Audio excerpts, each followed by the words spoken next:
मैं जिस युग का जिक्र कर रहा हूँ उसकी न शुरुआत है न आखिर।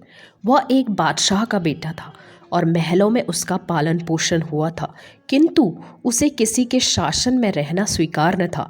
इसलिए उसने राजमहलों को त्याग कर जंगलों की राह ली। उस समय देश भर में 7 शासक थे। वह सातों शासक के शासन से बाहर निकल गया और ऐसी जगह पर पहुंचा जहां किसी का राज्य न था। आखिर शहजादे ने देश क्यों छोड़ा? उसका कारण साफ है कि कुएं का पानी अपनी गहराई पर संतुष्ट है, नदी का जल किनारों की जंजीरों में जकड़ा हुआ है, किंतु जो पानी पहाड़ की चोटी पर है उसे हमारे सिरों पर मंडराने वाले बादलों में कैदी नहीं बनाया जा सकता। शाहजादा भी ऊंचाई पर था और यह कल्पना भी नहीं की जा सकती थी कि वह इतना ऐश्वर्य जीवन छोड़कर जंगलों, पहाड़ों और मैदानों में मजबूरी से सामना करेगा। इस पर भी बहादुर शाहजादा भयावने जंगल को देखकर भयभीत न हुआ। उसकी राह में 7 समंदर थे और न जाने कितनी नदियाँ, किंतु उसने सबको अपनी हिम्मत से पार कर दिया। मनुष्य शिशु से युवा होता है और युवा से बूढ़ा होकर मर जाता है और फिर शिशु बनकर संसार में आता है। वह इस कहानी को अपनी माता पिता से अनेक बार सुनता है कि भयानक समुद्र किनारे एक किला है, उसमें एक शहजादी कैद है जिसे मुक्त कराने के लिए एक शहजादा जाता है। कहानी सुनने के बाद वह चिंतन की मुद्रा में कपोलों पर हाथ रखकर सोचता है कि कहीं मैं भी वह शहजादा तो नहीं हूँ। जिन्नों के द्वीप की दशा सुनकर उसके हृदय में विचार पैदा हुआ कि मुझे एक दिन शहजादी को बंदीगृह से मुक्ति दिलाने के लिए उस द्वीप पर जाना पड़ेगा। संसार वाले मान सम्मान चाहते हैं, धन के इच्छुक रहते हैं, प्रसिद्धि के लिए मरते हैं, भोग विलास की खोज में लगे रहते हैं, किंतु खुद गर्ज शहजादा सुख चैन का जीवन छोड़कर अभागी शहजादी को जिन्नों के भयानक बंदीगृह से आज़ादी दिलाने के लिए भयानक द्वीप का पर्यटन करता है।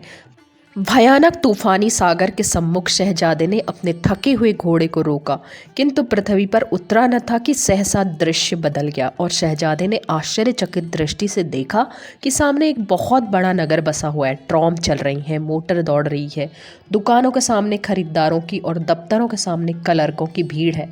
फैशन के मतवाले चमकीले वस्त्रों से सुसज्जित चहुं ओर घूम रहे हैं। शहजादे की यह हालत कि पुराने कुर्ते में बटन भी नहीं लगे हुए थे, वस्त्र मैले, जूता फट गया। प्रत्येक व्यक्ति उसे घृणा की दृष्टि से देखता है, किंतु उसे चिंता नहीं। उसके सामने एक ही उद्देश्य है और वह अपनी धुन में मग्न है। अब वह नहीं जानता कि शहजादी कहाँ है। वह एक अभागे पिता की अभागी बेटी है। धर्म के ठेकेदारों ने उसे समाज की मोटी जंजीरों से जकड़कर छोटी अंधेरी कोठरी में द्वीप में बंदी बना दिया है। चारों तरफ पुराने रीति रिवाज और रूढ़ियों के समुद्र घेरा डाले हुए हैं। क्योंकि उसका पिता गरीब था और वह अपने होने वाले दामाद की लड़की के साथ बेशकीमती धन संपत्ति न दे सकता था, इसलिए किसी सज्जन खानदान का कोई पढ़ा लिखा युवक उसके साथ विवाह करने को राजी न होता था। लड़की की आयु अधिक हो गई, वह रात दिन देवताओं की पूजा अर्चना में खोई रहती। उसके पिता का निधन हो गया और वह अपने चाचा के पास चली गई। चाचा के पास नकद रुपया भी था और काफ़ी मकान आदि भी थे। अब उसे सेवा के लिए मुफ्त की सेविका मिल गई। वह सवेरे से रात के 12 बजे तक घर के कामकाज में लगी रहती। बिगड़ी हालत का शहजादा उस लड़की के पड़ोस में रहने लगा। दोनों ने एक दूसरे को देखा। प्रेम की जंजीरों ने उनके हृदयों में विवाह कर दिया। लड़की जो अब तक पैरों में कुचली हुई कोमल कली की भांति थी, उसने प्रथम बार संतोष और शांति की राहत ली। किंतु धर्म के ठेकेदार यह किस प्रकार बर्दाश्त कर सकते थे कि कोई दुखित स्त्री लोहे की जंजीरों से छुटकारा पाकर सुख का जीवन व्यतीत कर सके। उसकी शादी क्या हुई, एक प्रलय उपस्थित हो गया। हर एक दिशा में शोर मचा कि धर्म संकट में है, धर्म संकट में है। चाचा ने मूंछों पर ताव देकर कहा, चाहे मेरी सारी धन संपत्ति नष्ट ही क्यों न हो जाए, अपने कुल के रीति रिवाजों की रक्षा करूंगा। बिरादरी वाले कहने लगे, हम समाज की सुरक्षा हेतु लाखों रुपया बलिदान कर देंगे। और एक धर्म के पुजारी सेठ ने कहा, भाई कलयुग है कलयुग, यदि हम अचेत रहे तो धर्म नष्ट हो जाएगा। आप सब महानुभाव रुपीस पैसे की चिंता न करें। यदि यह मेरा महान कोष धर्म के काम न आया तो फिर किस काम आएगा। तुम तुरंत इस पापी चांडाल के खिलाफ अभियोग शुरू करो। अभियोगी न्यायालय में उपस्थित हुआ। अभियोगी की ओर बड़े बड़े वकील अपने गाउन फड़काते हुए न्यायालय पहुंचे। अभागी लड़की के शादी के लिए जो कोई एक पैसा भी खर्च न करना चाहता था, किंतु उसे और उसके पति को जेल भिजवाने के लिए रुपयों की थैलियां खुल गई। नौजवान अपराधी ने आश्चर्यचकित नेत्रों से देखा। विधान की किताबों को चाटने वाली दीपकें दिन को रात और रात को दिन कर रही थी। धर्म के ठेकेदारों ने देवी देवताओं से दुआएं मांगी।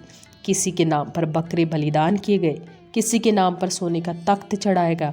अभियोग की क्रिया तीव्र गति से शुरू हुई। बिगड़ी हुई दशा वाले शहजादे की ओर से न कोई रुपया व्यय करने वाला था, न कोई पक्ष का समर्थन करने वाला।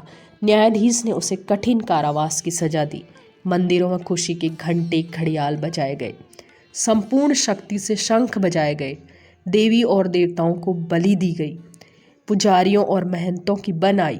सब आदमी खुशी से आपसे धन्यवाद और साधुवाद देकर कहने लगे,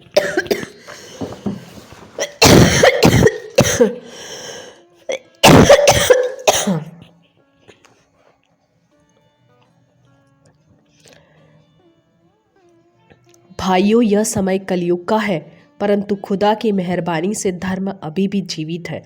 शहजादा अपनी सजा काटकर जेल से वापस आ गया, किंतु उसका लंबा चौड़ा पर्यटन अभी समाप्त न हुआ था। वह संसार में अकेला था, कोई भी उसका संगी साथी नहीं। संसार वाले उसे दंडी, सजा याफ्ता कहकर उसकी छाया से भी बसते हैं। सच है, इस संसार में राज नियम भी ईश्वर के समान है। फिर ईश्वर के अपराधी से सीधे मुंह बात करना किसे बर्दाश्त हो सकता है। लंबी चौड़ी मुसाफरी तो उसकी खत्म न हुई, किंतु उसके चलने का अंत हो गया। उसके जख्मी पाँव में चलने की शक्ति शेष न रही और थक कर गिर पड़ा। रोगी था, बहुत रोगी। उस असहाय राहगीर की कौन सुनता, किंतु उसकी अवस्था पर एक सुहृदय देवता का हृदय दुखा। उसका नाम काल था। उसने शहजादे की सेवा शुश्रूषा की, उसके सिर पर प्यार से हाथ फेरा और उसके साथ शहजादा उस दुनिया में पहुंच गया जहां न समाज है और न उसके अन्याय और न अन्यायी। बच्चा अचंभे से माँ की गोद में यह कहानी सुनता है और अपने फूल से मुलायम गालों पर हाथ रखकर सोचता है, कहीं वह शहजादा मैं ही तो नहीं।